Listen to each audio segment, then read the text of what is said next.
right, welcome back everybody. If this is your first time on the channel, welcome to Notes to Fret, where we are all about turning theory into riffs. And in this video, we are going to conclude our conversation about seventh chords, and we are going to really be looking at the, finalizing the entire picture of seventh chords, everything that keeps us in key, right? We talked last week about some of the seventh chords, how they can get us out of key. And we're going to talk now about the final one that keeps us in key. There's a lot of seventh chords out there, but this is really going to give you that full picture of what you're going to be using probably 80% of the time. And what we're going to be doing is finishing off with the diminished triad with the minor seventh, right? This is what we're going to be looking at and really closing out our entire understanding of seventh chords inside the major scale. There is going to be one area that really kind of lends itself to some restrictions that we'll be looking at later within seventh chords. So we're going to be talking about that. Very interesting stuff. So we'll be jumping in all of this. But with that being said, I want to go ahead and jump straight into our bass triad. And in this case, our bass triad is our diminished chord, right? And here we're just looking at our B diminished, right? This is our seventh from our C major scale or our second from our A minor scale. We've seen it 1,000,001 times, right? We have a minor third followed by a diminished fifth, right? This is our diminished triad. But here, because we have that diminished fifth, that's what gives us our diminished triad. That minor third, that happens in any number of different chords. But that diminished fifth really is what starts to give us that quality of the kind of dissonant sound that we get with diminished. And let's go ahead and take a look and see what happens when we start tacking on the sevenths. Now, because we have that minor third, the first avenue we're going to look at is what happens with the minor sevenths, okay? So here, going from the diminished fifth, in this case F, to the seventh, in this case A, we would say, okay, well, we have a minor third between B to D. And last week when we looked at the minor chords and we wanted to see what the minor seventh kind of evolved into, minor third, minor seventh, everything was good, right? So let's see if that still holds true. So if we look at our distance from F to A, well, just looking at the fretboard, that's going to be 4 frets. And what do we know about 4 frets? That's not a minor third, that is a major third. So right off the bat, we're saying, okay, well, maybe that doesn't work out. But conventional wisdom says, well, just go ahead and make that A flat and everything's good to go. Let's put a pin in that. We already know that A flat, we're out of key, so something might be going on here. We'll evaluate it more. But let's go ahead and say, okay, well, the minor third doesn't work, but the major third, we definitely know we've got that, right? So no problem. Now, F to A, we've got a major third. Works out great. And we would expect that since we have that major third, we would also have a major seventh. When we go from the root to the seventh, that should be a major seventh. This is what we saw last week, right? So just to make certain, let's go ahead and verify that and make certain that we are really talking about the same thing with this diminished bass triad. Well, I'm going to just look at this from the B string. We're just going to be looking at the B string, just that way I can stay within the octave. I don't have to adjust the diagram for the frets to go into the 13th or 14th fret for no reason. So we're just going to be looking at B because that's all we're going to be looking at anyways. So we're just going to kind of be paying attention to the B string. So right off the bat, we're going to start off at B, which is an open string, right? That's my open string indicator. And we're just going to kind of lay out our fretboard. Now here, we're going to go from B to C, which is 1 fret. And then we're going to move up to D. We have 3 frets. It's a minor third. Good, no problem. Then we'll move up to E, which is fine. That's 5 frets. It's a perfect fourth. But going into F, we see that it's only 6 frets, which means it's a diminished fifth. So we verified our bass triad. We verified that that is a diminished triad as our bass, which is good. Now, we need to get to A. Right? We need to evaluate our seventh now. Well, just moving up to G, that's our minor 6. We're not really that worried about it right now. But we move into A. Well, from F to A was 4 frets. We see that. So it's a major third. That's fine. But from the bass, in this case B, our root, well, that's only a minor 7th. So the major 7th isn't really working out. We've got the major third, but it's a minor 7th. So does that mean we sharpen it to get to a major 7th to a major third? And the minor 7th down at the bottom with the minor, none of it really is making sense. We tried this B, or I'm sorry, we tried the flat, and that didn't help us at all. And, you know, it kind of solved some of the problems, but added in others. And then we added in the sharp, and that didn't really help us either. And really, none of this is working out at all. So what the trick here is, actually, A is definitely the 7th. There's no question about it. However, it is a major third up from the diminished 5th, as well as a minor 7th up from the root. Okay? So from F to A is 4 frets. We saw that. Well, from B, our root, B to A is a minor 7th. So it's a little bit crazy here. It's definitely different than what we were looking at. And so maybe you might be thinking, well, from a tonal perspective, maybe this thing looks different. The tonal information will give me something about this, you know, this crazy minor 7th, but a major third, whatever. Well, if we look at the triad, it's still stacked thirds, and it still has a 5th, even though the 5th is diminished. We can't really see that from the tonal information. And when we add in that top dot, well, that's just another third. And we also have a stacked, right? We have the stacked thirds, but we also have the 7th.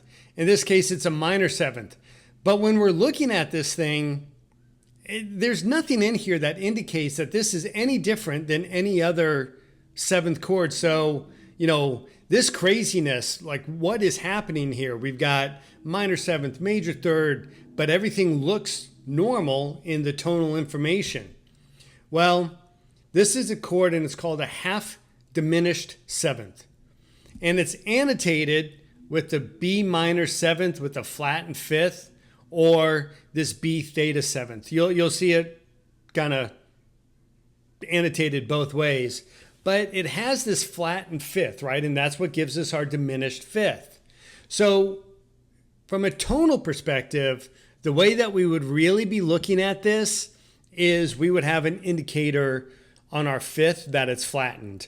It doesn't really work out with the F right here, but musically this is what we would be looking at to understand that this is a half diminished. So there is an indicator in here. It's not prevalent with the F that we have right now.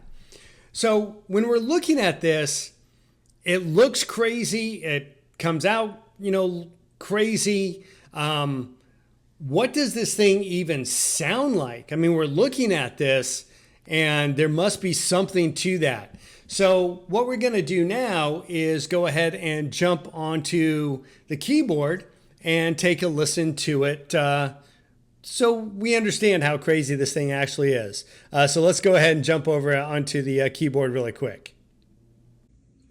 Okay, what we're going to do now is we're just going to take a listen to the B diminished and then the half diminished 7th, and we'll also take a listen to, instead of a minor 7th, we'll have a major 7th, and see why we will very rarely, if ever, hear that. But let's take a listen to the diminished, the B diminished first.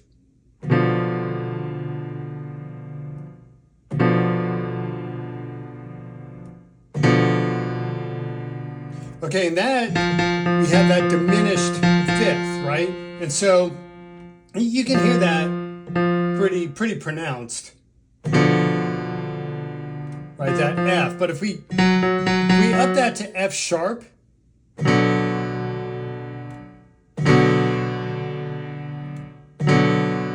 that gives us B minor. So B minor, B diminished. So you can really hear the effect of that flattened fifth. So now let's throw in that A so we get that half diminished seventh and see what that sounds like.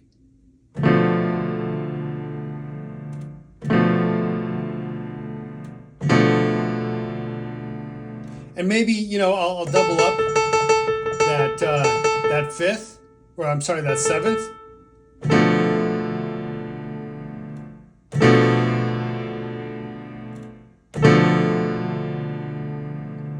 And take a listen what happens when I lower that an octave.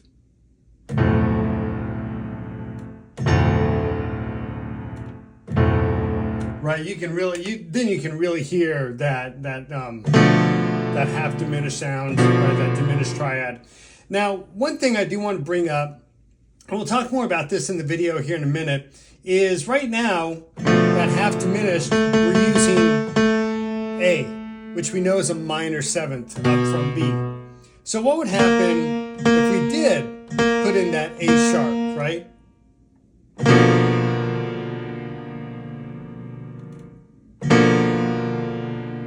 And we'll talk more about why you don't hear this regularly in music to begin with, but once again, right, and even if I double that up, that sounds pretty bad. I mean, the half diminished seventh with A is the minor seventh. You throw in that A sharp with that major seventh, and that just gets completely crazy. So anyways, again, the B diminished, and then the half diminished, adding in that A for the minor seventh.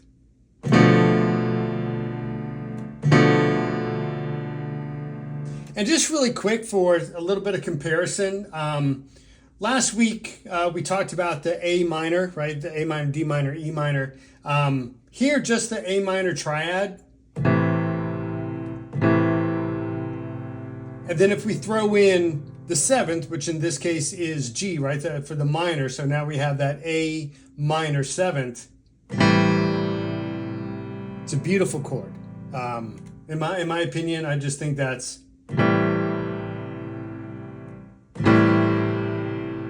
so that's the minor triad with the minor seventh. I think it sounds gorgeous. Now here, we take the diminished triad, adding in that minor seventh, and it sounds all kind of wacky. So, you know, that's how subtle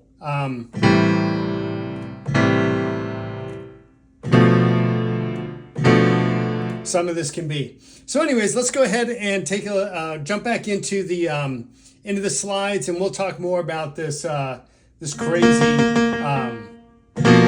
major that we were looking at as well. But anyways, let's jump back in and hop back into the lesson.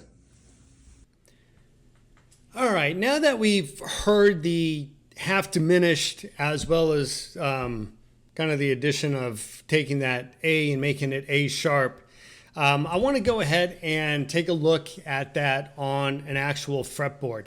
And by the way, one of the reasons that I did this on a keyboard is I wanted to give the full kind of sound to the chord so you could really hear it, and hopefully encourage you to listen to it on the fretboard. But again, it's just kind of one of my philosophies on this. Let me know if if you'd rather me do it on a fretboard, guitar.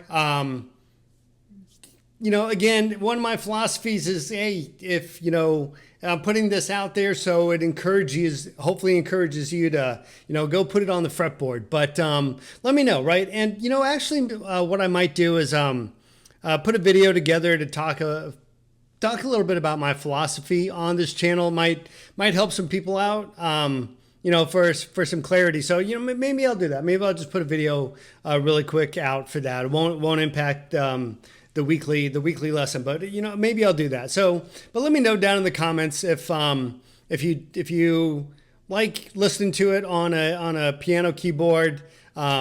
And then, you know, encouraging you to go play it, or if you just, you know, would rather hear me play it on a guitar. Either way. But here we're looking at the half diminished. And if we're gonna put that onto the fretboard, you know, there's a couple different ways that we can do it. Just be careful when you are doing this to not hit the open strings. Some of the open strings here, the ones that I have the X's on, the red dots pretty much are the open strings that you should be hitting. Just because if you hit that, in this case, we're looking at the B, but if you hit that E string, it'll kind of sound out a little bit more pronounced. So just be careful. But this is one of the ways that you can play the half diminished chord on your fretboard. You know, another way that we can look at, again, be careful on the open E, because E is definitely not a note in the half diminished, the B half diminished. As we can see down at the bottom, the C major scale on the left, the A minor scale on the right. We can see the notes in the chord. So this is another way that you can play it on the fretboard, and you'll hear that sound, right? You should get that same uncomfortable feeling that you heard from me on the keyboard. Again, be careful of the open strings here. And another really, you know, this is a popular way to play the half diminished. In this case, the B half diminished. You'll see this one in most of the chord diagrams that you run across. But one thing I do want to bring up here to think about as you're, you know, going through and starting to experiment on your fretboard yourself is, you know, if we go ahead in this example and just, you know, utilize that open D string here. Now we've got the B, the D, and the A.